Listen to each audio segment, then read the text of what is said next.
Tá, a gente vai dividir então a aula em quatro partes. A primeira parte vai ter o contexto histórico, que eu não vou focar tanto, porque eu vou focar mais nisso aqui. Isso daqui é o pentecostalismo. Parte 2, que são as heresias defendidas e pregadas pelo movimento. A parte 3 são as influências culturais, religiosas, ou qualquer coisa do tipo que influenciam o movimento neopentecostal como um todo. E a última parte são as perspectivas atuais e futuras. Então, o que a gente tem de neopentecostalismo acontecendo nesse exato momento, o que a gente pode esperar para os próximos anos. E aí, na parte de contexto histórico, a gente sabe que existiu o pentecostalismo clássico, certo? E que foi o pentecostalismo que acontece ali na Rua Azusa, e a gente tem uma renovação, na verdade, um novo movimento do Espírito Santo, e começa com William Seymour, esqueci como pronuncia o nome, mas ele começa ali com uma ideia de união de algumas identidades religiosas que estavam sofrendo ali racismo nos Estados Unidos, e aí começa então o movimento também de uma nova visão, então que é o batismo com o Espírito Santo como uma segunda experiência pós-conversão. Até então a gente tinha o entendimento de que o batismo com o Espírito Santo ele é o que acontece assim que a gente se converte. Então, em Mateus, Marcos, Lucas, a gente tem João Batista, por exemplo, falando: eu batizo vocês com água, mas depois de mim virá aquele que vos batizará com o Espírito Santo e com fogo. Alguns textos vai completar com fogo. Então, o que acontecia? O fogo que João ali está falando dá-se a entender que é o fogo do juízo para a condenação, quando a gente começa a olhar o contexto posterior ao versículo, porque a gente tem os contextos, o versículo falando, ele virá e com a sua pá lançará a palha no fogo, e está falando de Jesus que lançará as pessoas, então, que não creram nele, no castigo eterno, no juízo, no fogo. Ou, contrário a isso, o batismo com o Espírito Santo, que seria a experiência de conversão, o novo nascimento. Que, então, o fogo é para aqueles que não creram e o batismo com o Espírito Santo para aqueles que creram em Cristo. Aqui, tudo bem? Começou um movimento pentecostal, onde com William Seymour, e ele falava, na verdade ele começou depois de sair de algumas igrejas por frustrações, por questões de racismo e tudo mais, ele começa ali um novo movimento com pessoas que já eram algumas de igrejas já que existiam, ou outras que começaram a se converter ali ao movimento, e começa então esse novo, digamos, avivamento, né? Um despertar, e começa então essa ideia de batismo com o Espírito Santo e a glossolalia, que é o falar em línguas. E esse pentecostalismo, ele influencia várias igrejas nos Estados Unidos, que porventura vão influenciar aqui no Brasil, por exemplo, a Assembleia de Deus, que vem aqui para o Brasil, e também a CCB, que é a Congregação Cristã. A gente já viu que a CCB aceita em aulas passadas, né? Tem no YouTube, se você está vendo na sua casa, procure. Mas a CCB também é considerado como pentecostalismo clássico ou Assembleia de Deus. Então a gente tem uma pregação ali sobre os dons do Espírito Santo, sobre ver o batismo com o Espírito Santo como essa segunda experiência pós-conversão, mas o foco do culto em si não é esse. O foco do culto não seria a manifestação dos dons. Eles acontecem em algum momento, ou pós-culto, ou então tem aquela questão de você ter maior liberdade na hora do louvor, de você poder levantar as mãos, e isso começa a influenciar de uma forma geral algumas igrejas. E aí,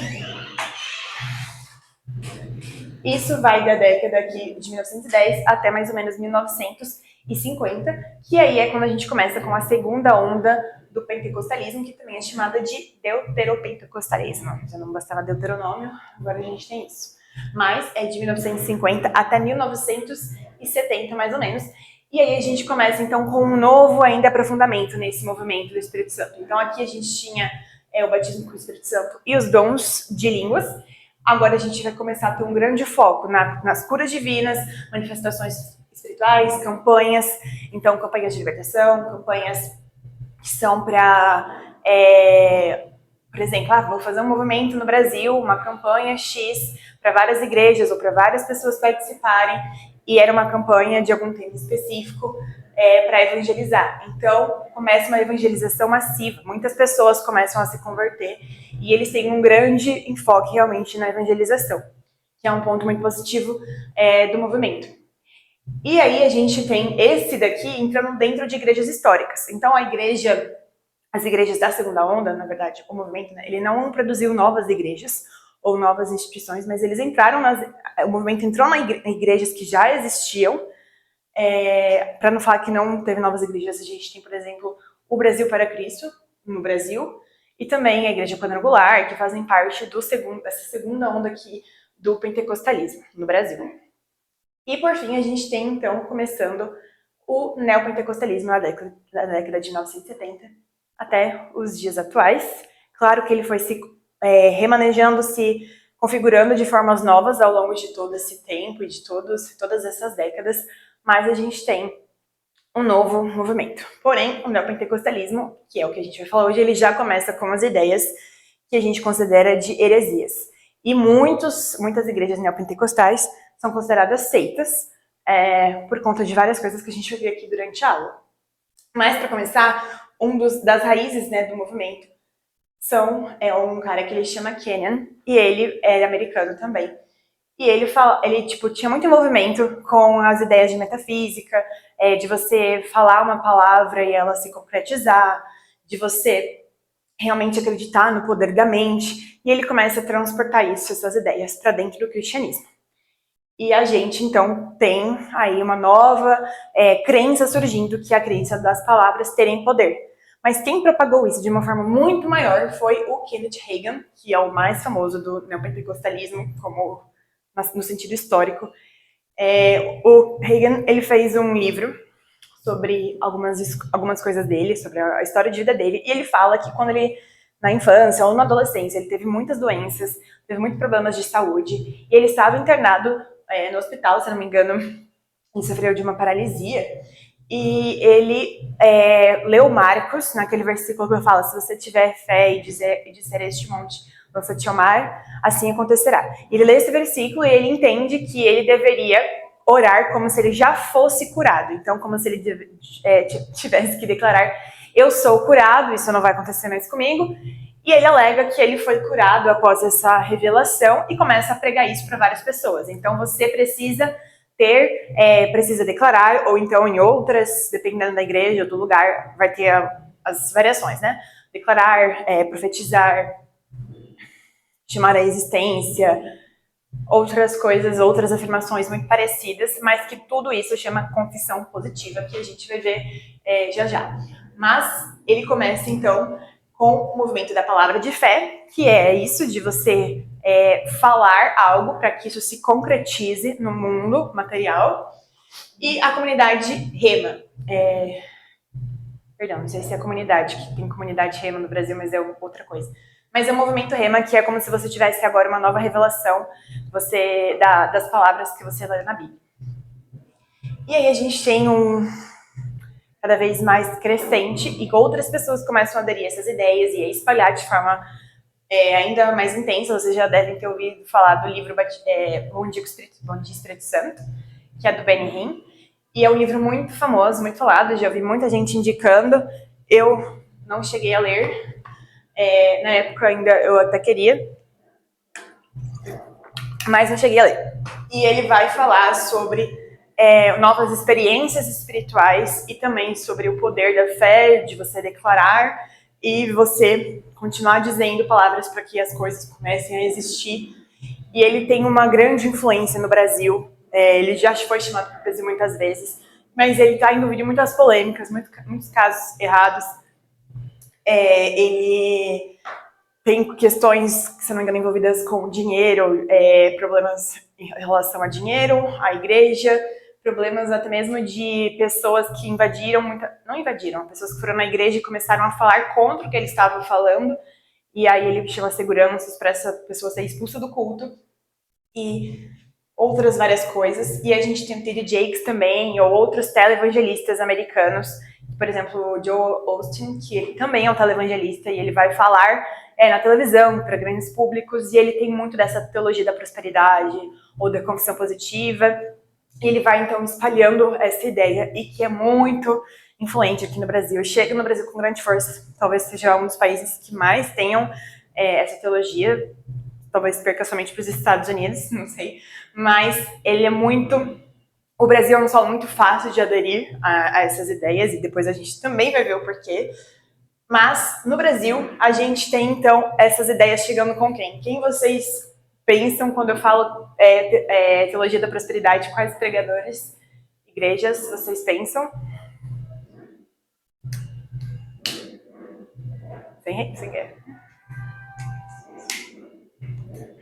Tem uma mulher.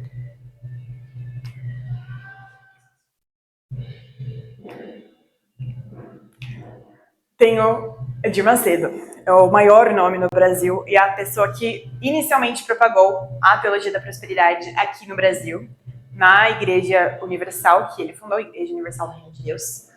E a história do Edir Macedo, basicamente, ele participava de uma igreja, mas ele queria fundar uma nova, e ele sai, e junto com a R.R. Soares, sabe, o pregador que faz programa na televisão, Show da Fé, eles dois são cunhados, e eles dois fundam a Igreja Universal do Reino de Deus.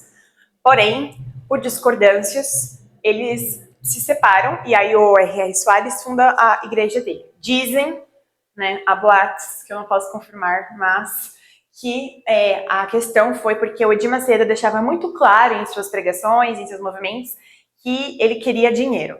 E o R.R. Soares achava que as pessoas iam perceber isso e não concordavam com essa estratégia, precisava ser algo um pouco mais sutil. E aí eles se separam.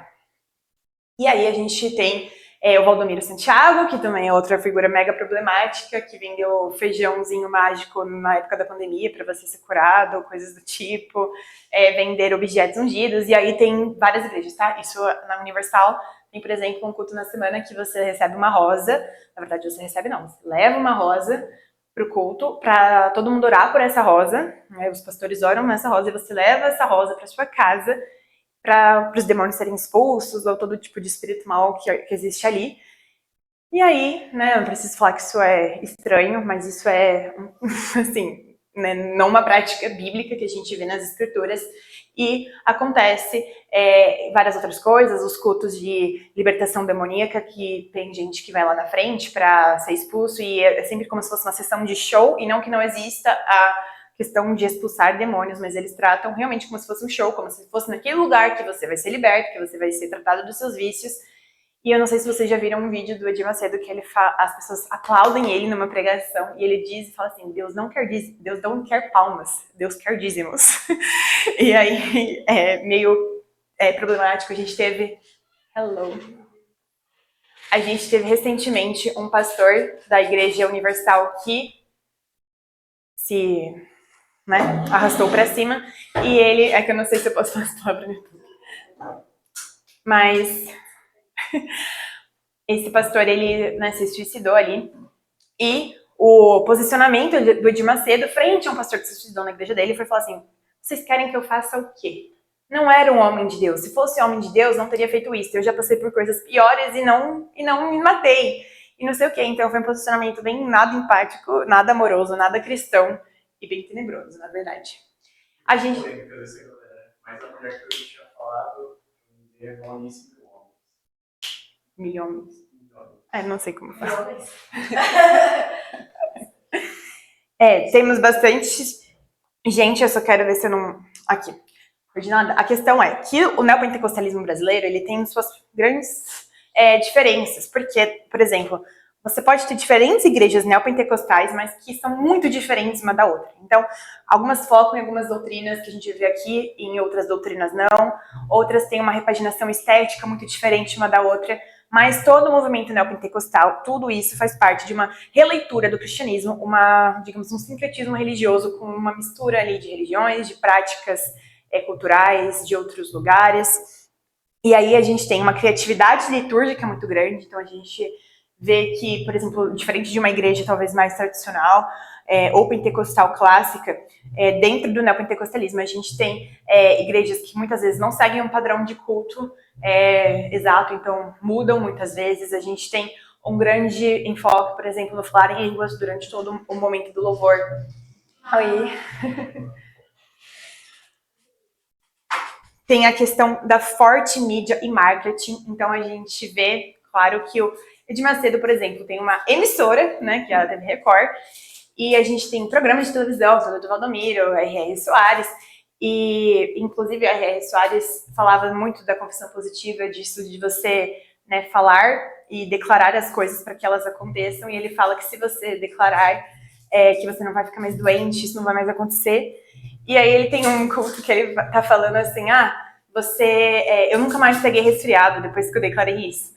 E aí fizeram um meme que é, assim, diversos momentos de outros cultos, ele, tipo, espirrando, tossindo, mostrando que, na verdade, ele ficou doente em outros momentos. A gente tem grandes templos.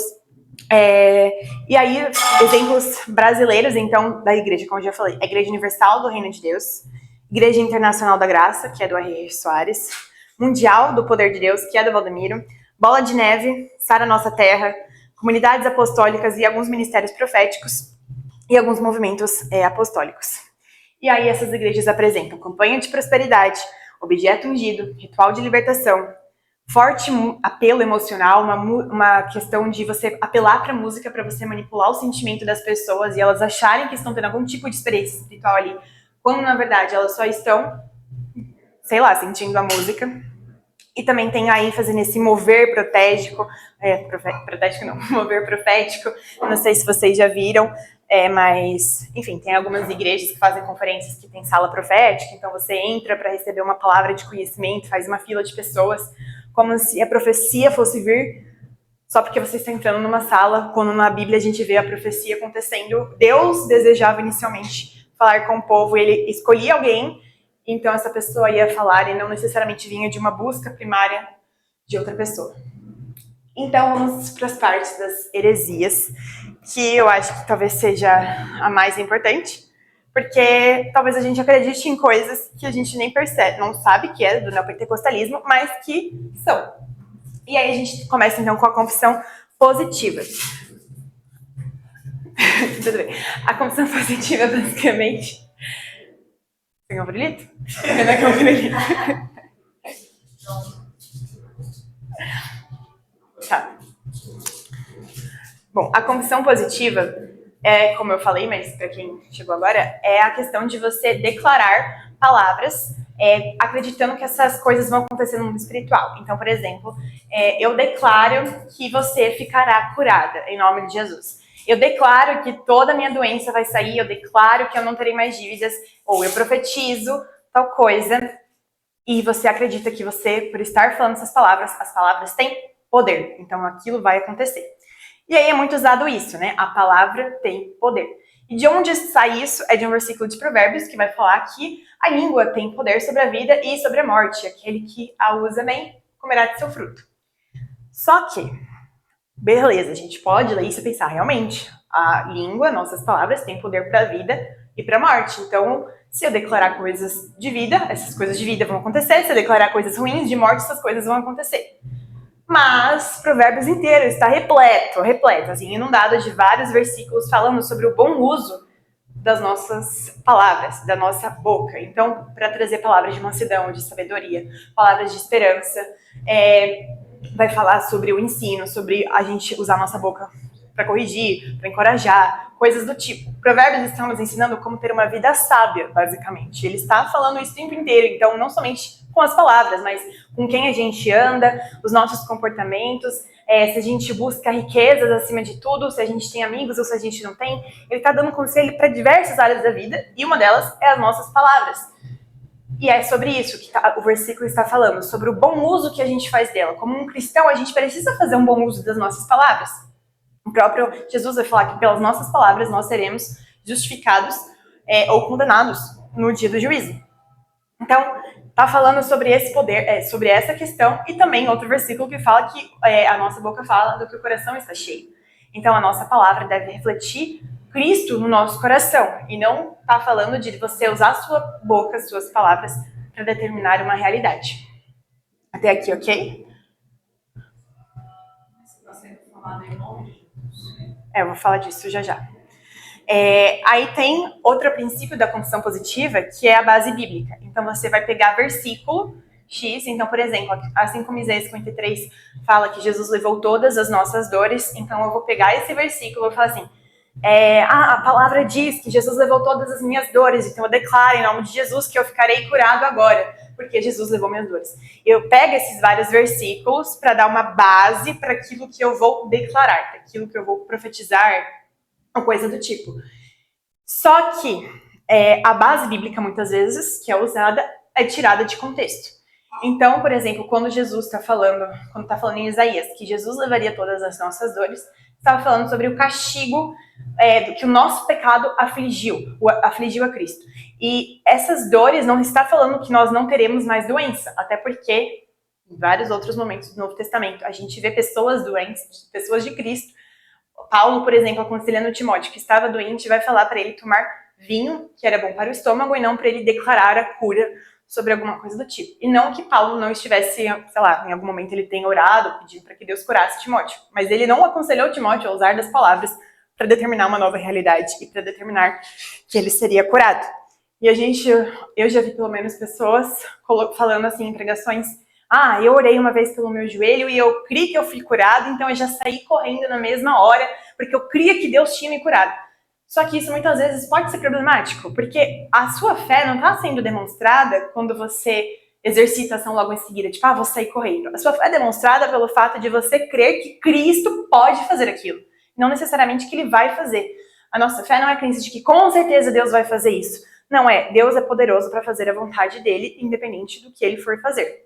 Então, não é isso de, eu então recebi a cura, nem fui ver os exames se realmente isso tinha acontecido, o que pode ser uma irresponsabilidade. Mas assim, se for com a sua saúde, ok, você escolhe o que você vai fazer, mas a pessoa incentiva outras pessoas a fazerem, o que torna ainda pior, visto que ele não pode garantir que essas pessoas tenham sido curadas mesmo. A gente tem a mentalidade positiva, e isso para mim é uma das coisas mais bizarras, porque é como se a gente precisasse pensar o tempo todo em coisas boas para que as coisas boas aconteçam na nossa vida.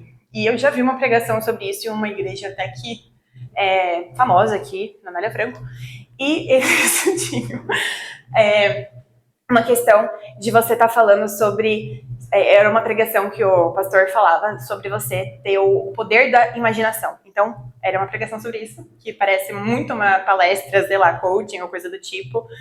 Mas a gente precisa imaginar coisas boas, porque essas coisas boas, elas vão se materializar ou vão aproximar que essas coisas boas no universo cheguem até a gente. Mais ou menos essa é a ideia. E isso... Eu já vou falar. Peraí. Mas isso quando você fica imaginando, ele falava isso lembra muito o pensamento da lei da atração.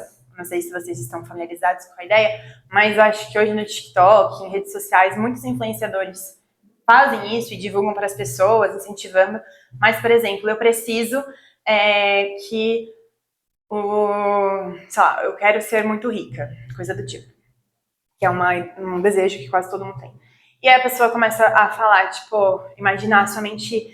Ela começa a ter pensamentos, vou imaginar o dinheiro chegando na minha conta, vou imaginar tal coisa acontecendo, ou então começa a falar palavras sobre isso, eu vou ser rica, e ela não pode falar de jeito nenhum, nossa, estou com dificuldade financeira, porque se o universo ouvir que ela está falando que está com dificuldade financeira, ele vai atrapalhar os planos ali para ela não ser rica, coisa do tipo. E aí... É comércio as coisas que falar para você atrair. Então, tem frases certas que vai realmente atrair prosperidade, cura e tantas coisas. Mas tem uma parte também da neurociência sobre você ler, escrever e ver as coisas que você também trabalha na sua mente. Neurociência. Sim, mas é diferente. Uma coisa mágica, de ciência mesmo, de você declarar coisas importantes para você, escrever planos que você tem para o seu futuro, e você ler em voz alta, porque escrever, né, nem digitar, só escrever a mão mesmo, que é uma forma que o cérebro tem de entender aquilo e criar sinapses neurais ali. Então, ciência, não mágica. Isso é que eu acho que nesses casos o pressuposto vai envolver algo esotérico, mágico, ou assim, além da vida. Eu acho que o que eu estava falando é assim, por exemplo, o que você pensa, você acredita, acho que é mais fácil para o seu cérebro trabalhar aquilo e ir naquela direção, né? Isso é uma coisa. Então, você se organizar ou se preparar e direcionar para ir para uma direção. Outra coisa é você declarar, eu acho que é o que a igreja manda fazer, você vai declarar, eu não estou fazendo nada, eu não vou me mexer, eu não vou estudar, eu não vou trabalhar, eu não vou fazer não sei o quê, mas vou ficar rico, vou ficar rico, vou ficar rico, vou ficar rico. Então, acho que trabalhar o cérebro, né? Trabalhar o cérebro é uma coisa de você se preparar, né? Assim, da neurociência. A neurociência fala muito sobre a escrita e a leitura em voz audível, inclusive, né? Não, mas justamente isso, seria mais como uma forma de uma motivação, assim, para você seguir em frente, não é nem, vou escrever, não significa que eu vou ganhar aqui, eu vou fazer R$ 1.000 eu mesmo, eu vou ter R$ 1.000. Mas ainda sobre a declaração tal, deram o nome de confissão positiva, Jesus usava muito a palavra dele para curar e libertar as pessoas. Sim. Ele falava, sai, pega a sua cama e anda. Sim, mas é Cristo. Sim. Ele estava em pessoa, ele não ia falar em nome de Jesus, porque era ele mesmo que estava lá. Isso não quer dizer que nós não possamos fazer isso, porque ele foi o maior exemplo para nós mesmos. Mas é muito diferente. Mas é muito diferente. Porque Cristo, ele tem o poder literal da palavra, porque ele é a própria palavra e o próprio verbo que se fez carne. E ele que realmente rege o universo. E a palavra tem poder, a palavra de Deus tem poder, e não a nossa palavra. Quando o Provérbios... Calma aí.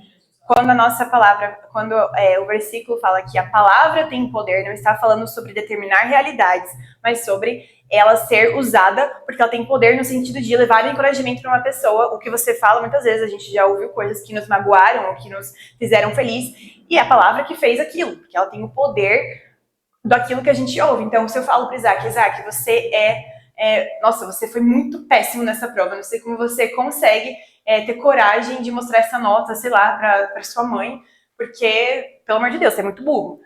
E aí ele vai ficar super chateado, eu acho, né?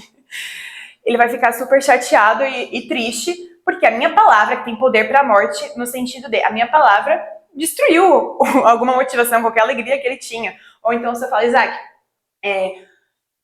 eu sei que você não foi bem nessa prova e tudo mais, mas tenta prestar atenção mais na professora da próxima vez. Você ter ido mal não significa que você tem realmente uma coisa, que você seja burro ou coisa do tipo, só uma dificuldade. Se você quiser, eu te ajudo a estudar. A minha palavra tem um efeito contrário, porque ela está trazendo um encorajamento, ou trazendo vida. Não que ela está determinando realidade, no sentido, como eu falei, eu vou declarar em nome de Jesus que eu serei curada. A nossa palavra, o nome de Jesus não é um amuleto mágico para a gente adicionar nas nossas orações para a gente achar que vai conseguir o que a gente quer. Mas o nome de Jesus é usado quando Jesus fala, é porque a gente se apresenta a Deus em nome de Cristo. A gente entra na presença de Deus através do nome de Jesus. Porque é Ele que nos salvou e Ele que é o reconciliador. Exato. Então a gente não precisa orar falando eu declaro. A gente ora falando, Deus, se for da tua vontade, por favor, cure essa pessoa. Em nome de Jesus, amém. E não eu declaro como se a minha palavra, a minha afirmação tivesse algum poder, porque ela não tem. E isso é uma mistura com práticas culturais, esotéricas e espirituais de outros lugares, outras religiões, outras práticas culturais que eu vou falar já já. E a confissão positiva, como eu falei, tem essa questão do nome de Jesus, de como eu adicionar o nome de Jesus, isso é como se fosse mágicos, por exemplo, usam abracadabra, que significa eu crio enquanto falo. A tradução de abracadabra em alguns lugares é isso, eu crio enquanto eu falo. E é a mesma coisa quando uma pessoa acredita que só por ela adicionar o nome de Jesus, aquilo que ela está falando será criado só por ela estar falando. Então é o mesmo significado atribuído de como se o nome de Jesus fosse um amuleto e não como se ele fosse uma pessoa que governa e tem vontades, e a palavra dele sim que determina realidades, não a nossa. E aí, depois, uma das heresias, então, é a confissão positiva, que vai ser em algumas igrejas, outras igrejas não vão acreditar e não vão pregar isso, mas a gente tem a teologia... Quer falar? Eu queria só comentar da confissão positiva. Eu acho que na Bíblia a gente consegue ver casos do tipo, por exemplo, lá no Antigo Testamento tem um exemplo, Deus revela Elias que não vai ter um tempo e tal, e ora por chuva. Deus fala que vai ter chuva em dado momento. O que Elias faz? Ele não simplesmente segue a vida. ele começa a orar por todo esse tempo pedindo chuva. Não é, entre aspas, porque Deus falou que ele vai deixar de ter um relacionamento e demonstrar a necessidade ali do povo e tudo mais. E Deus quer fazer. Muitas vezes a gente ora a vontade de Deus. E no Novo Testamento, eu acho que é inúmeros casos de tipo, pessoas que ficaram doentes, eles devem ter oração, mas eles tratam também de um lado talvez mais, aspas, realista, no sentido de, Deus vai no médico, vou dar tempo, Beleza. E aí a gente então tem a teologia da prosperidade, que é outra que a gente comecei a citar aqui já na questão da universal, mas é como se Deus tivesse a intenção de sempre fazer a gente prosperar. Deus não quer filhos pobres, é basicamente esse o lema, se a gente for parar para olhar. Deus não quer crentes pobres. E isso é um pensamento bem elitizado, né? Então, como se Deus tivesse o desejo de enriquecer a todas as pessoas, que ele não tem esse desejo, até porque tem muitos crentes pobres, mas Deus tem o desejo que nós sejamos generosos e ajude na pobreza dos irmãos ou coisa do tipo. Mas não é como se, então eu virei cristão, agora já minhas dívidas vão acabar, porque Deus é bom e Deus vai mudar toda a minha história financeira, não sei o quê. Mas você foi irresponsável financeiramente em algum momento, ou você passou por uma dificuldade muito grande, não exatamente por irresponsabilidade, mas realmente por necessidade, você acabou fazendo uma dívida, ou coisa do tipo. E não é dever de Deus ir lá e apagar o seu passado, o seu histórico no Serasa. Deus, ele pode te ajudar a ter força, ele te ajuda, na verdade, a ter força para trabalhar, e é assim que Deus age para você eliminar suas dívidas. É Deus te acordando todos os dias para que você consiga trabalhar, fazer suas coisas e dando fôlego de cada dia. Embora o dízimo seja 10%, eu não lembro quem orou isso na semana passada aqui na igreja, mas sobre isso, embora o dízimo seja 10%, na verdade a gente não conseguiria nem os 10%, nem os outros 90% sem a força de Deus no nosso salário e sem o fôlego que Deus nos dá. Então, a teologia da prosperidade vai pregar totalmente o contrário. Você precisa enriquecer. E aí a gente tem igrejas que vão realmente extorquir pessoas na promessa de que elas vão enriquecer, que é o que acontece muito na Universal. E se a gente para pegar depoimentos e podcasts de ex-membros, por exemplo, a gente vai ver pessoas que perderam tudo, que se endividaram, que venderam carro, venderam casa, tudo para dar o dinheiro para a igreja, como se ela estiver dando dinheiro para a igreja, vai abençoar ela agora e ela vai conseguir ter dinheiro para fazer várias coisas e no final é o que acontece, né? Pode acontecer um caso ou outro, mas assim, não é o agir de Deus, não é isso que Deus quer de nós, não é isso que a Bíblia vai nos falar sobre a oferta, por exemplo, sobre dar com alegria. Paulo vai falar sobre dar àquele quem pode. Em 2 Coríntios 9 vai falar muito sobre a oferta que agrada a Deus. E não está em nenhum momento falando sobre como se você tivesse que ficar miserável como uma obrigação para você poder ofertar. Você pode ter um coração, se você tiver isso no seu coração, de você se empobrecer para enriquecer outra pessoa, sei lá, ok, isso é ok, mas não é um mandamento de Deus para as nossas vidas. Então, além da prosperidade financeira, a gente tem uma pregação incisiva na prosperidade emocional ou prosperidade em todas as outras áreas da vida. Então, Deus não quer filhos pobres e também não quer filhos tristes, basicamente. E aí, a gente, então, não pode deixar, se a gente ficar triste, Deus não deseja isso. Então, a gente usa da confissão positiva, por exemplo, para declarar palavras de ânimo, palavras de felicidade, para a gente ter um up, sei lá, e ter uma felicidade maior. E a gente, então, não pode ser triste, entre aspas, né? Não que você não vá sentir tristeza, mas é apregado essa prosperidade emocional. Deus quer você feliz, Deus quer você bem, Deus quer que você você tenha ânimo para fazer as coisas. E não é isso também que a gente vê no retrato do cristão. O cristão irá passar por sofrimento. E o sofrimento não é um agir do diabo em 100% das vezes. E o próprio agir do diabo, na pregação de ontem a gente viu bastante disso, mas no próprio agir do diabo a gente tem Deus mostrando a graça dele. Então, por exemplo, Paulo, quando ele vai falar em 2 Coríntios, né, que ele teve uma grande revelação, e ele foi no céu, e ele ficou orgulhoso com essa revelação que ele teve de Deus. E para que ele não ficasse muito orgulhoso e não se exaltasse, foi enviado um mensageiro de Satanás, um espinho na carne, que já tinha esbofeteado ele várias vezes. E aí Paulo fala que ele pediu para Deus tirar esse espinho na carne, mas que Deus não tirou. E ele fala assim que esse espinho na carne foi enviado para que ele não se exaltasse. para que ele não se orgulhasse. Então Deus está usando o mensageiro de Satanás para os propósitos de santidade que Deus tem na vida de Paulo, para que ele não fosse orgulhoso e para que ele fosse mais semelhante a Cristo.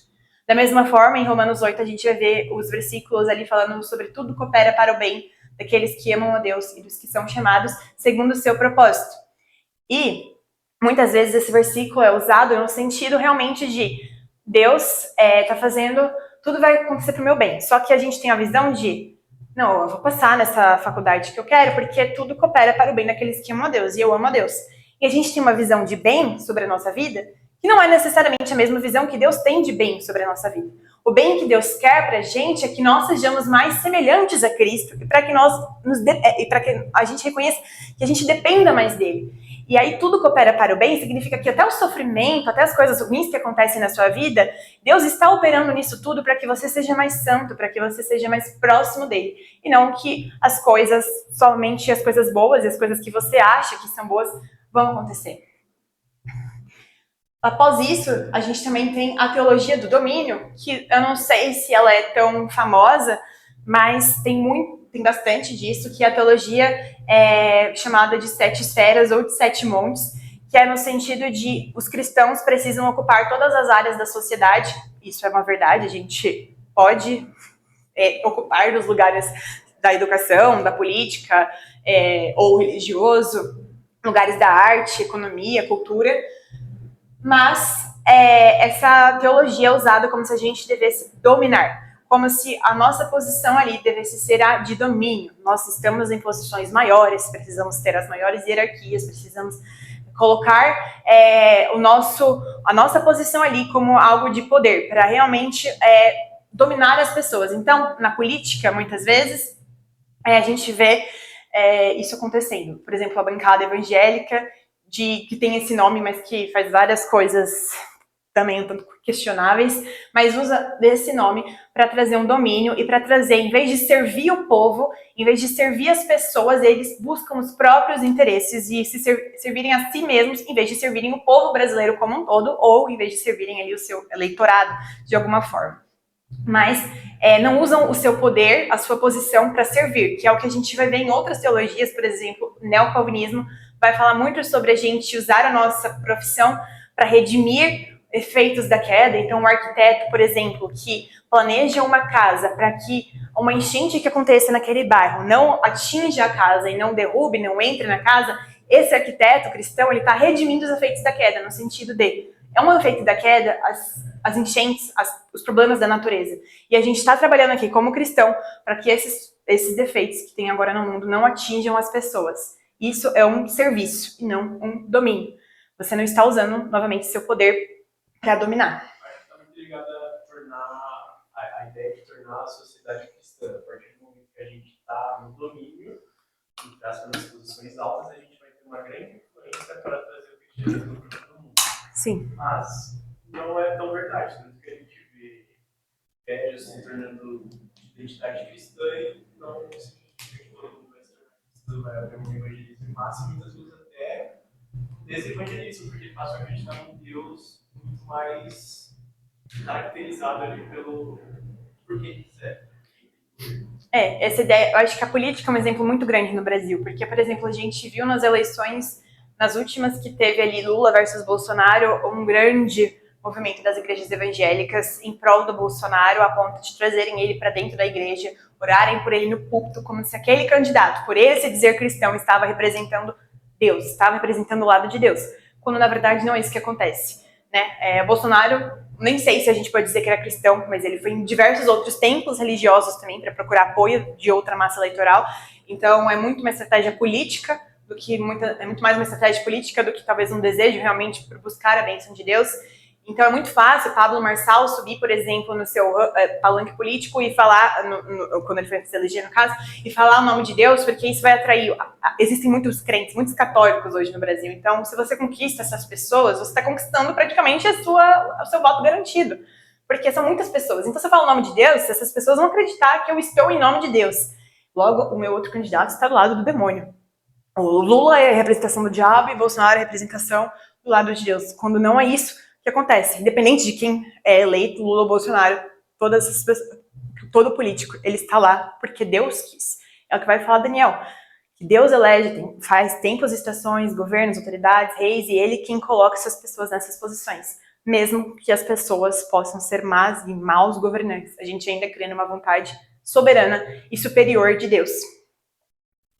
E aí a gente também tem uma coisa que é os objetos ungidos. Então eu vou colocar, vou ungir todos os meus objetos, ou então eu vou levar uma coisa para casa, como é o exemplo que você tem na Universal, de você levar uma rosa, que eles oram, consagram lá para você levar para sua casa e essa rosa expulsar os espíritos maus, como se Cristo já não pudesse fazer isso, né, para ele estar ali, precisasse de uma rosa.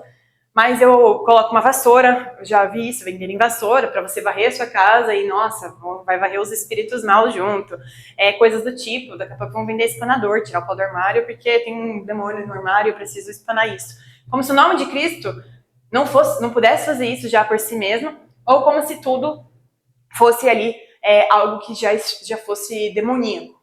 E aí a gente tem então essa venda. Então, isso acontece, isso tem muito um fundo de pensamento mágico, que eu vou explicar, e eu acho isso muito legal, mas é basicamente isso. Ou então, por exemplo, eu oro em uma coisa do Isaac, e aí eu falo, tipo, Isaac, me dá seu tênis, e eu unjo esse tênis, e aí significa que agora esse tênis vai ser usado para ele levar o evangelho em todos os lugares, e que onde ele passar, os demônios vão sair, como se o objeto, o óleo, tivesse um significado novo, um poder mágico naquele objeto, e aí essa coisa agora tivesse algum tipo de poder.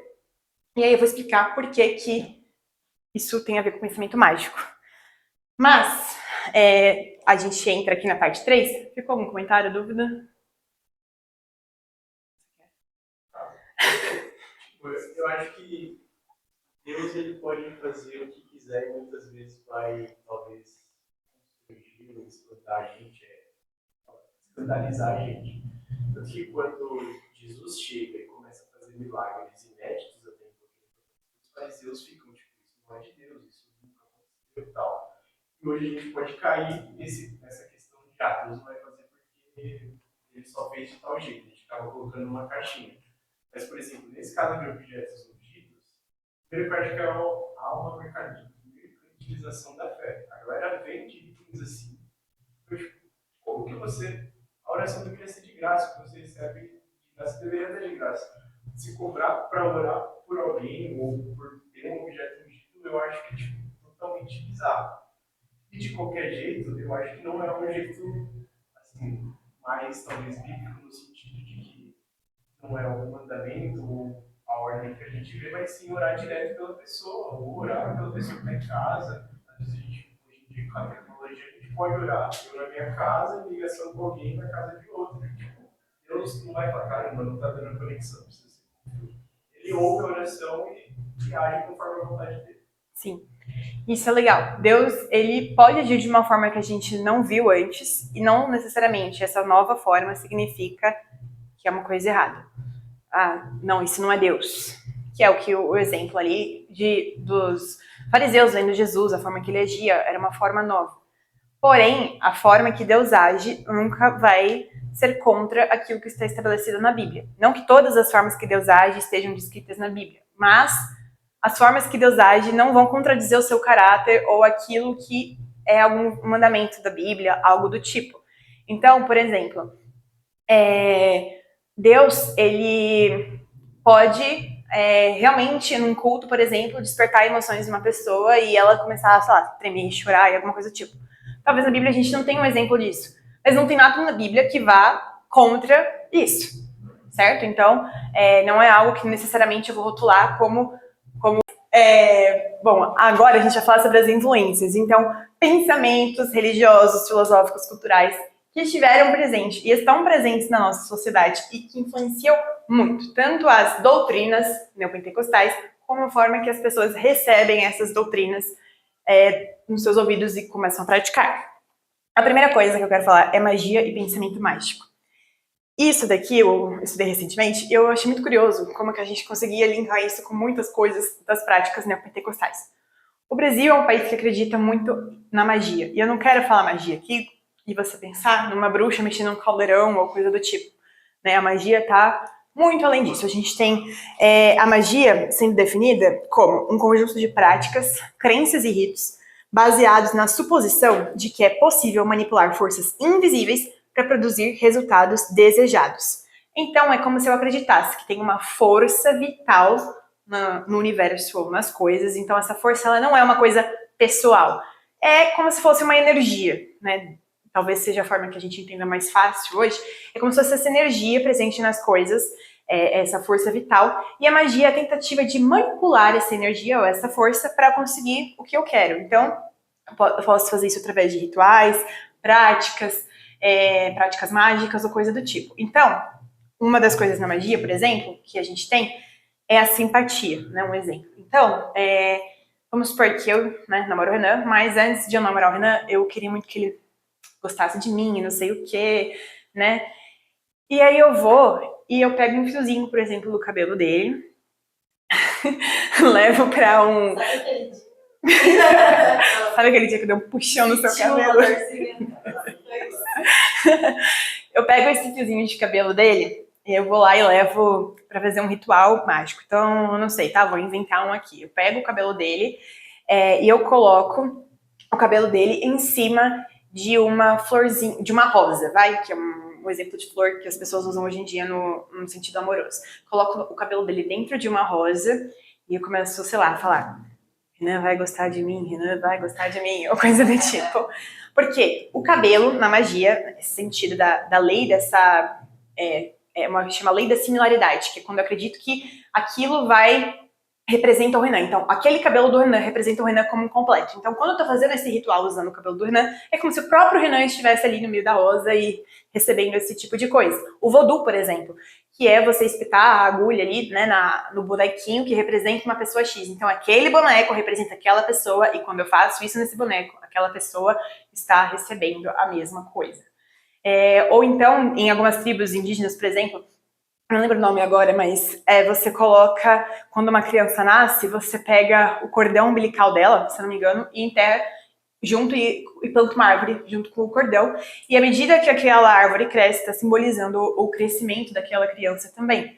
Então, é essa questão da semelhança. O semelhante produz semelhante. Ou, por exemplo, se eu pego uma mangueira e eu começo a jogar no solo, fazendo um ritual representando que vai chover. O semelhante produz semelhante. Então, a água caindo na terra produz a semelhança de água que aqui vai cair do céu e que vai chover.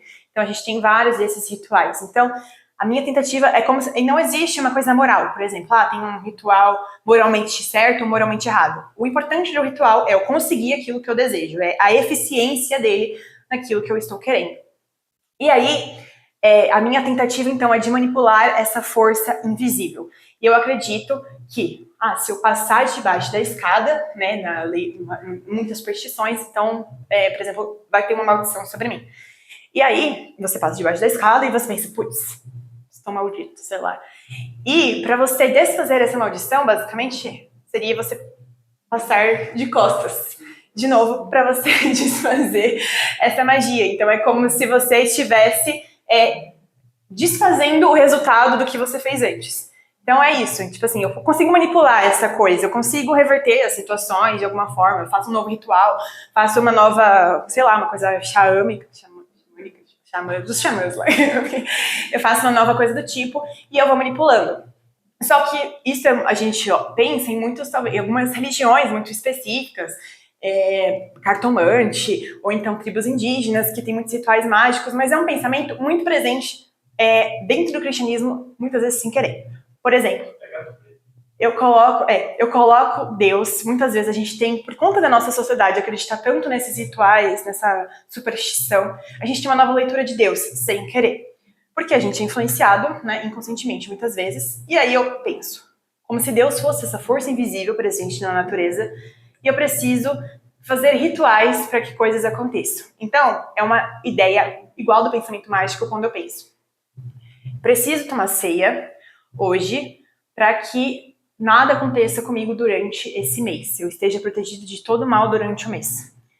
É exatamente o pensamento mágico sendo numa roupagem agora cristã. O meu ritual agora do pão, que Jesus manda como um sacramento para a gente manter a nossa união com Ele, para ser um lembrete do que Ele fez por nós e de que Ele voltaria, esse é o significado da ceia, agora tem um novo significado. Esse elemento que eu ingiro, por ele ser de Deus, Deus está entrando e agora nenhum problema vai acontecer comigo durante a semana. Ou então, acontece alguma coisa ruim comigo durante a minha semana e eu penso, é porque eu faltei no culto. Como se o culto tivesse, então, esse caráter mágico, essa manipulação dessa força, essa manipulação de Deus, de eu conseguir mudar a realidade. Por exemplo, eu não sei se vocês já viram, provavelmente sim, né? Mas muita gente passa na igreja católica e já faz o sinal automaticamente ali do crucifixo, né? E muitas pessoas nem são católicas fazem isso, ou pensam que só por fazerem isso, agora elas estão em reverência ou não sei o quê, coisa do tipo. Eu não tô falando dos católicos que fazem isso com significado real ali do que eles acreditam, mas sim de pessoas que fazem isso como um mero ritual de proteção. Aconteceu alguma coisa, eu tomei sei lá, veio um barulhão assim, do meio da noite, a pessoa já... E fica ali com aquele... Tipo... Exato. É isso. E aí é como se eu tivesse essa proteção. Então, outra coisa é deixar a Bíblia aberta, por exemplo, em um local específico da casa, né? Muita gente deixa a Bíblia aberta no Salmo 91, como se a mera abertura da Bíblia naquele capítulo fosse proteger o mal de acontecer naquele lugar. Então eu dou um caráter mágico, um caráter de poder para aquele objeto. E a Bíblia, a palavra de Deus, tem poder, mas no sentido da palavra viva de Deus, não exatamente o livro, o objeto livre, até porque se fosse assim, o nosso celular com o aplicativo da Bíblia também seria sagrado, porque tem um aplicativo ali dentro, né? E a gente às vezes pensa, tipo assim, não posso pôr nada em cima da Bíblia, porque é como se eu estivesse colocando alguma coisa acima de Deus. Na verdade, não faz sentido, porque aquela palavra, aquilo ali é um objeto, é uma Bíblia, beleza, é uma impressão num papel, né? Não tem um caráter sagrado, a impressão no papel, o caráter sagrado é a palavra viva, é Deus operando, e é porque Deus falou aquelas palavras que elas são sagradas. E é como eu falei, se fosse assim, o meu celular, eu não poderia colocar nada em cima do meu celular também, porque lá tem um aplicativo da Bíblia, tem os mesmos versículos ali dentro que tá na impressão. Então, eu atribuo esse caráter mágico ao objeto, eu deixo ele aberto. Eu já vi gente enterrando Bíblia antes de fazer uma casa, coloca ali debaixo do fundamento, como se aquilo fosse simbolizar, tipo, a minha casa vai crescer na palavra de Deus, ou coisa do tipo, novamente trazendo um caráter mágico.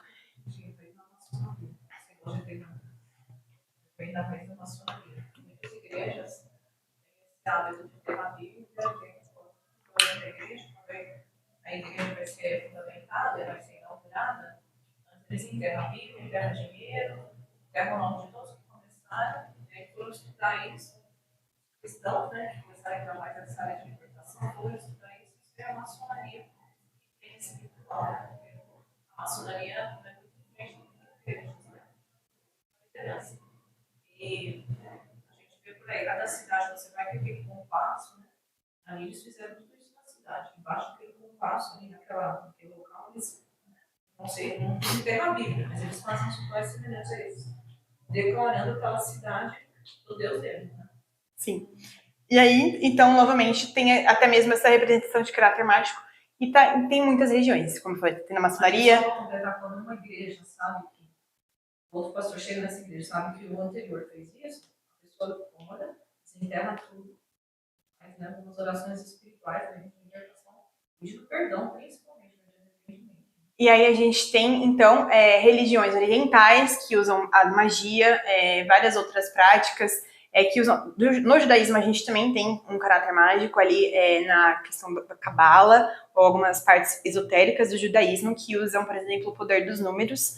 Então, como se números tivessem significado, eles pegam uma palavra, por exemplo, o nome Beatriz, e aí eles colocam B representa tal número, E significa essa ordem numérica, A tal coisa, e eles fazem uma conta, e o resultado do nome Beatriz, numericamente, vai significar alguma coisa para a vida dela. E aí a gente tem toda essa atribuição do caráter mágico também aos números. Isso vem principalmente ali de algumas partes babilônicas e da Pérsia, quando os judeus sofreram exílio, mas que eles começaram a reinterpretar em alguns grupos judaicos. Mas acontece que Deus, ele não é essa força operacional que a gente manipula, mas alguém com quem a gente se relaciona. Se eu falto no culto, não é que agora vai acontecer alguma coisa ruim na minha vida, mas poxa, eu deixei de desfrutar talvez da presença de Deus com os meus irmãos ali juntos. É uma questão relacional. Se eu recebo a ceia, eu estou falando, me relacionando com Deus e com a igreja também, que é uma questão, um sacramento de comunhão, e outro tipo de coisa. Então, quando eu estou lendo a Bíblia e eu abro a Bíblia, por exemplo, muitas vezes, né? Tipo, eu abro a Bíblia num versículo aleatório, como se aquele versículo X tivesse a resposta exata do que eu preciso naquele momento, eu estou trazendo um caráter mágico, porque a Bíblia como um todo, ela precisa ser interpretada em seu contexto. A palavra de Deus, ela é lida no contexto que ela foi dita, e não num contexto que eu atribuo ao minha própria vivência daquele momento. Como se o versículo isolado, aquelas palavras, tivessem um caráter mágico. Deus, ele é relacional e ele deseja que a gente se aproxime dele, e não como se a gente manipulasse o poder dele para conseguir resultados que a gente deseja. Aí a gente também tem as influências da New Age, ou da Nova Era, que é uma questão também que parte muito da espiritualidade esotérica, mas eu trago novas simbologias, essa questão da mentalidade positiva, de declarações afirmativas, e declarar coisas assim, vem muito de pensamentos da Nova Era, que fazem esse tipo de coisa. Religiões afro-brasileiras também, então muito do neopentecostalismo usa de elementos de religiões do candomblé ou da Umbanda, por exemplo. Então, eu não sei se vocês já viram vídeos que às vezes aparecem no Instagram e viralizam, porque todo mundo começa a achar errado, mas de pessoas que começam a fazer um batuque dentro da igreja, bem semelhante aos das religiões afro-brasileiras, né? Começa a fazer batuque, começa a fazer ritual e começa a mexer o corpo de uma forma muito semelhante ao que acontece nessas religiões. Isso também é neopentecostalismo, isso também é uma influência que acontece dentro do cristianismo e que acaba corrompendo o cristianismo, porque eu trago elementos de outras religiões e configuro ele agora com uma roupagem cristã, então pronto, é de Jesus. Sendo que não é verdade. A gente tem o judaísmo, então muitas igrejas, vocês também já devem ter visto, que usam a Arca da Aliança dentro da igreja, simbolizando como se a presença de Deus fosse aquilo, sendo que a Arca da Aliança, ela representava ali a presença de Deus com o povo, mas a partir de Cristo a gente tem a presença de Deus habitando em nós, como um todo, juntamente, e não necessariamente ali num objeto que representa isso. Tem as roupas judaicas, ou então comemoram coisas judaicas, como se eu tivesse o significado daquilo, porque as festas, os rituais judaicos que estão presentes no Antigo Testamento, eles estavam apontando para uma perfeição que seria cumprida em Cristo, e não como um mero ritual que eu preciso agora para sempre cumprir porque está na Bíblia. Não, a gente precisa entender em que contexto aquela festa foi escrita, para que Deus mandou que ela existisse, e agora eu não comemoro ela dessa forma. Eu entendo que Cristo cumpriu isso, então eu comemoro o próprio Cristo em todo momento da minha vida. A gente tem... O principal problema é colocar a ideia de que isso vai ser mais espiritual, só acho que quer fazer um bar pizza. Bar pizza? Não sei. Sei lá, isso que é parece ok, não, mas o problema eu acho que é colocar como se fosse um grauzinho superior, se eu tiver um chofer, alguma coisa vai ser mais espiritual, Deus botar a presença de Deus. Vai tocar o chofar, porque tem igrejas que Você pode meio usar do curso isso. a pessoa toca um negócio para trazer mais espiritualidade para o momento, né? Sim. Eu não me lembro agora se tem um versículo no Velho Testamento que fala sobre o uso do chofar, mas vamos supor que tenha, e falasse realmente sobre atrair a presença de Deus. A presença de Deus agora ela não vai ser mais atraída na medida que eu toco ou deixo de tocar algo, ou na medida que eu faço algo ou deixo de fazer um ritual. A presença de Deus ela atrai pelos nossos corações quebrantados. É o que vai falar a palavra, que Deus se agrada de um coração contrito e quebrantado. É isso que atrai a presença de Deus. É o povo dele. Ele comprou esse povo. Então nós já estamos com a presença de Deus. Nós não precisamos atrair a presença de Deus como se Deus fosse alguém que está esperando o meu mover para ele se manifestar. Deus já está aqui no culto. Eu não preciso atrair a presença dele, porque a presença dele já está aqui. O que eu preciso é me quebrantar para que eu entenda e prove da vontade de Deus aqui no culto. Para que eu prove da comunhão com os meus irmãos. Então, a presença de Deus ela não vai ser atraída como se eu fosse novamente uma questão mágica. Ela já está aqui. E a gente pode desfrutar disso todo momento na nossa casa. Deus já está em nós. Nós somos esse corpo, nós somos essa habitação. Em 2 Pedro vai falar sobre nós sermos usados como pedras vivas para a edificação de uma casa espiritual para Deus. E é legal porque não é como se estivesse falando pro Dani, tipo assim, Dani, agora você é morada de Deus. Não, nós todos somos morada de Deus juntos. Você não é um templo sozinho, você é uma pedrinha usada na construção de um templo, que é onde Deus mora, que é esse povo. E Cristo é usado como a pedra angular, que é aquela pedra que segura todo o edifício. Então nós somos esse templo onde Deus mora e nós não precisamos atrair a presença de Deus. A presença de Deus, ela já está totalmente em nós. Já tem intermediador, não precisa adicionar coisas para intermediar essa vida. Sim. E aí a gente também tem a questão da cultura de autoajuda, que não é uma questão religiosa, mas uma questão muito cultural, então tanto da questão coaching, ou coisas do tipo que vão falar sobre uma questão de esforço, de prosperidade e coisas do tipo, um desenvolvimento pessoal, e não estou falando que toda a literatura presente desse tipo de coisa seja ruim necessariamente, mas aí eu começo a interpretar isso com uma roupagem cristã e chamo isso de cristianismo. Eu coloco o nome de Jesus nisso e aí virou um novo evangelho. Só que novos evangelhos não existem. Não existe nada que eu possa acrescentar ao evangelho que vai deixar o evangelho melhor. Só vai piorar, só vai estragar, corromper. Porque o verdadeiro evangelho, como diz Paulo, se algum anjo do céu aparecer anunciando um novo evangelho a vocês, seja ele anátema, seja maldito. Porque o evangelho, ele já está completo, a revelação já está plena. Não tem nada que a gente possa acrescentar de novo nesse evangelho. Não tem profeta que possa falar uma coisa nova que eu precise seguir, porque toda a revelação já está na Bíblia. E tudo aquilo que Deus queria fazer, ele já fez, com exceção das coisas ali do Apocalipse, né, que ainda vai acontecer, está em progressão. Mas a revelação já está completa pra gente. Quer dizer que a efetividade não indica validade, não é porque funcionou ou tal, sei lá, a magia que X pessoa fez aconteceu e você viu com os seus olhos, se não está conforme as escrituras, Sim. Não tem a validade de falar que... E isso é muito legal, porque realmente algumas coisas podem funcionar. Uma pessoa ela pode declarar tal coisa e aquilo acontecer. Ou então eu posso ver que a pessoa pregou uma coisa que não condiz com a Bíblia e aconteceu, e aí eu atribuo, não, Deus aprovou aquilo. Só que o diabo também tem poder para fazer as coisas. E a gente nega ou esquece disso, que não é porque uma coisa deu certo que Deus aprovou. Porque o diabo também pode fazer as coisas darem certo. A gente tem isso nos exemplos ali do Egito, nas pragas, nas 10 pragas.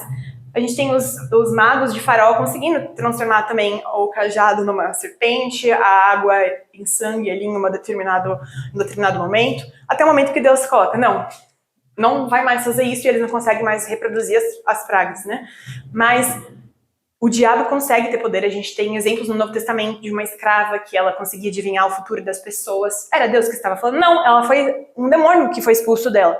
Então, o diabo também tem poder para fazer essas coisas. E é como eu falei, não é porque uma coisa aconteceu que necessariamente era de Deus. E a maioria das seitas começam através de uma experiência pessoal de alguém que é colocada como regra ou busca versículos para afirmar, beleza, agora mas não. Sim. Sim, que é muito do que aconteceu com o Kenneth Reagan, que teve a própria experiência dele de declarar uma coisa, e agora isso aconteceu comigo, né, segundo ele aconteceu, e eu começo agora a falar para as outras pessoas, porque isso vai dar certo. E novamente eu estou trazendo uma experiência pessoal como uma nova doutrina. Só porque na minha experiência pessoal eu usei Deus, então logo significa que é de Deus. Não, né? A gente pode cair até para o catolicismo. Eu orei para Maria e funcionou. Então logo, não, é só a escritura. Sim. É isso. E a espiritualidade esotérica, que é crer nessas coisas ocultas, como se os objetos tivessem poderes, que a gente precisa conhecer mais. Então, o versículo bíblico tem um significado ali que eu preciso me aprofundar muito espiritualmente para conhecer o que Deus está falando, como se fosse um grande mistério. Os números têm um significado oculto, então é como se realmente tudo tivesse esse mistério, um significado oculto, e eu precisasse me aprofundar nisso. Né? E não que a Bíblia não tenha significado, mas o significado da Bíblia não é acessado de uma forma, uma revelação pessoal, mas uma revelação coletiva que Deus nos dá. E por fim, a última parte, que são as perspectivas atuais e futuras do neopentecostalismo. E a gente tem hoje uma nova estética do neopentecostalismo. Se a gente tem aqui as igrejas de Valdomiro, Soares, principalmente de Macedo, naquela estética que a gente já consegue, qualquer um olha para lá, qualquer um assim, né, qualquer pessoa que não esteja naquela igreja, muitas vezes sendo cristão, consegue olhar para aquilo e pensar, nossa, isso é errado. Já ficou fácil de discernir, já foi muito falado, eles já estão há muitos anos na TV, muita gente já discutiu sobre isso e tudo mais. Mas como é que eu vou conseguir, então, trazer novos membros para o neopentecostalismo, se isso daqui já está tão falado? A gente muda a roupagem. A gente coloca uma estética jovem. A gente coloca todo mundo como se estivesse se divertindo muito. Então, a gente vê, por exemplo, em algumas igrejas, gente, não estou falando contra usar moletons, tá? Mas todo mundo, por exemplo, usa roupa super estilosa. Todo mundo naquela igreja é super estiloso, se dá bem na vida, todo mundo é super estudado. E aquilo me atrai, porque eu penso, nossa, que galera legal. Então, essas novas igrejas, elas estão muito mais preocupadas em atrair os jovens, porque eles são o futuro, certo? Da nação, assim. Os velhos vão ficar lá por um tempo, mas vão morrer. Os jovens estão mais tempo de vida para ficarem ali. Então, eu preciso trazer uma nova estética. Eu coloco movimentos nas mídias, e aí a gente tem, por exemplo, a Zion Church, que é uma igreja neopentecostal dos dias de hoje, e não tô falando que não tenha coisas boas lá, ou no movimento do Dunamis, eles têm coisas boas, mas eles atraem como? Tendo um movimento na mídia gigantesco. Então, eles são muito bons no Instagram. Assim, muito bons mesmo. O trabalho deles é um exemplo que dá para várias empresas mesmo aprenderem. Mas esse trabalho, esse marketing todo, que atrai quem? Justamente quem mais está nas redes sociais, que é essa geração, né? O pessoal de 12 a, sei lá, 30 anos, que são as pessoas mais imersas nas redes sociais. E agora essa nova roupagem, essa nova estética me atrai.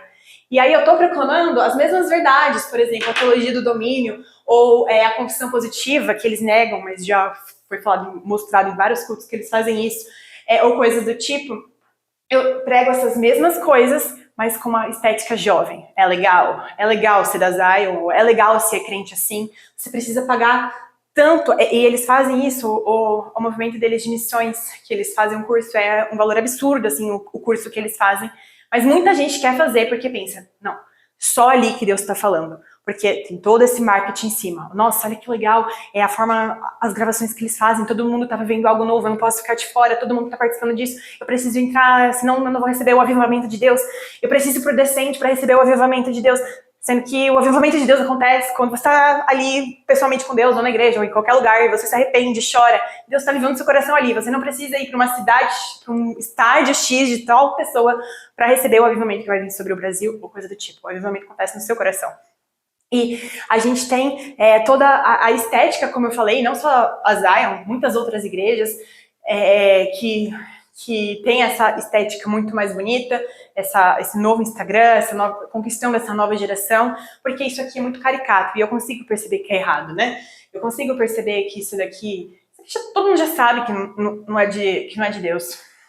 Então, a conclusão é que o movimento neopentecostal, ele consegue ter muita força no Brasil, porque o Brasil é um país muito fácil de receber coisas sincréticas. A gente tem no neopentecostalismo um sincretismo religioso, um sincretismo de ideias, várias coisas misturadas, cristianismo com ideias de espiritismo, cristianismo com ideias da New Age. Mas por que é tão fácil receber isso no Brasil?